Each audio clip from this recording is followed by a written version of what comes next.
എല്ലാ ദിവസവും അതിരാവിലെ ദൈവത്തിൻ്റെ തിരുവചനം ഭാഗ്യവചനധാരയായി നിങ്ങളിലേക്ക് ഒഴുകിയിറങ്ങുന്നു. ഭാഗ്യവചനധാര എന്ന ഈ ചാനൽ സബ്സ്ക്രൈബ് ചെയ്യാത്തവർ ഇന്ന് തന്നെ സബ്സ്ക്രൈബ് ചെയ്യുക. ഞങ്ങൾ അപ്ലോഡ് ചെയ്യുന്ന തിരുവചന സന്ദേശങ്ങൾ യഥാസമയം നിങ്ങൾക്ക് ലഭിക്കുന്നതിനായി ബെല്ലൈക്കൺ അമർത്തുക. ദൈവം നിങ്ങളെ അനുഗ്രഹിക്കട്ടെ. ദൈവതിരുനാമത്തിന് മഹത്വം ഉണ്ടാവട്ടെ. ഭാഗ്യവചനധാരയിലെ എല്ലാവരോടും എൻ്റെ സ്നേഹം അറിയിക്കട്ടെ. അറിയാതെയും അറിഞ്ഞും പല അപകടങ്ങളിൽ നിന്നും, രോഗങ്ങളിൽ നിന്നും, പ്രകൃതിക്ഷോഭങ്ങളിൽ നിന്നും, ശത്രുക്കളിൽ നിന്നും, ഭയത്തിൽ നിന്നും, അങ്ങനെ പല സന്ദർഭങ്ങളിലും അത്ഭുതകരമായി നമ്മൾ രക്ഷപ്പെട്ടിട്ടുണ്ട്. ഈ അവസരങ്ങളിൽ എല്ലാം ദൈവം തൻ്റെ ദൂതന്മാരിലൂടെയാണ് നമ്മെ സംരക്ഷിക്കുന്നത് എന്ന യാഥാർത്ഥ്യം അറിയുവാൻ നമുക്ക് കഴിഞ്ഞിട്ടുണ്ടോ?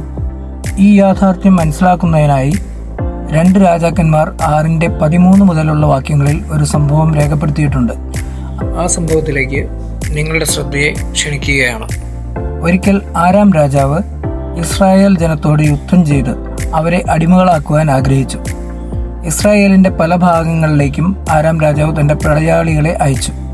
അവിടെയെല്ലാം ഇസ്രായേലിന്റെ സൈന്യത്തെ കണ്ട് ആരാം പടയാളികൾ തിരിച്ചു വന്ന് രാജാവിനോട് കാര്യം പറഞ്ഞു. അപ്പോൾ രാജാവിന് മനസ്സിലായി തന്റെ പടയാളികളിൽ ഇസ്രായേലിന്റെ ചാരന്മാരും ഉണ്ടെന്ന്.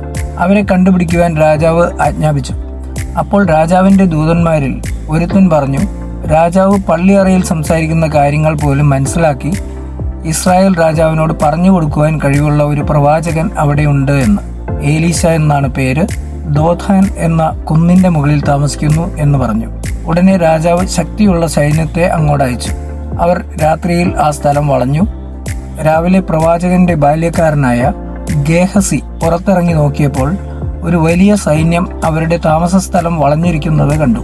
ഗേഹസി ഓടിച്ചെന്ന് ഏലിയ പ്രവാചകനോട്, യജമാനനെ, ഒരു വലിയ സൈന്യം കുതിരകളും രഥങ്ങളുമായി നമ്മുടെ പട്ടണം വളഞ്ഞിരിക്കുന്നു. നാം എന്തു ചെയ്യും എന്ന് ചോദിച്ചു. അതിന് പ്രവാചകൻ, പേടിക്കേണ്ട, നമ്മോട് കൂടെ ഉള്ളവർ അവരോട് കൂടെ ഉള്ളവരെക്കാൾ അധികം ഉണ്ട് എന്ന് പറഞ്ഞു. ഗേഹസി ചുറ്റും നോക്കിയപ്പോൾ ആരാം രാജാവിന്റെ സൈന്യത്തെ അല്ലാതെ മറ്റാരെയും കണ്ടില്ല. ഉടനെ ഏലീശ പ്രാർത്ഥിച്ചു, യഹോവേ, ഇവൻ കാണത്തക്കവണ്ണം ഇവന്റെ കണ്ണു തുറക്കണമേ. ഉടനെ ബാല്യക്കാരന്റെ കണ്ണു തുറന്നു. അഗ്നിമയമായ കുതിരകളും രഥങ്ങളും കൊണ്ട് മല നിറഞ്ഞിരിക്കുന്നത് കണ്ടു.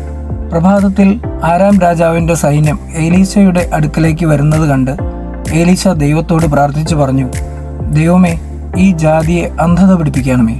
അവർക്ക് അന്ധത പിടിച്ചു. ഏലീശ അവരോട്, ഇതല്ല വഴി, പട്ടണവും ഇതല്ല.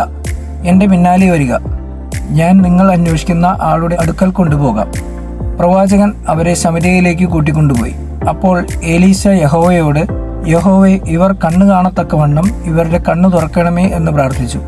അവർ കണ്ണു തുറന്നു നോക്കിയപ്പോൾ തങ്ങൾ ശമര്യരുടെ നടുവിൽ നിൽക്കുന്നത് കണ്ടു.